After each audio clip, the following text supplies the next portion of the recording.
কোনোটি গোল, কোনোটি চারকোনা। নানা আকারের প্রদীপ এখন ছড়িয়ে রয়েছে মুর্শিদাবাদের বালির ঘাটের পালপাড়ায়।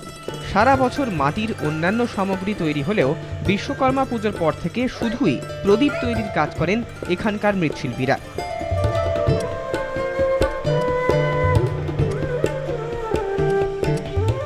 চাহিদা অনুযায়ী যোগান দিতে পারছেন না এখানকার শিল্পীরা। মাঝে বৃষ্টি হওয়ায় মাটির প্রদীপ শুকোতে দেরি হয়েছে। এতেও প্রদীপের যোগান দিতে কিছুটা সমস্যায় পড়েছেন শিল্পীরা।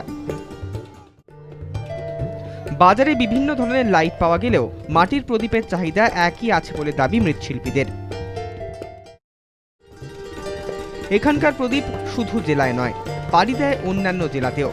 চাহিদা থাকায় প্রদীপ বানিয়ে এবার ভালো লাভের মুখ দেখবেন বলেই আশা মৃৎশিল্পীদের।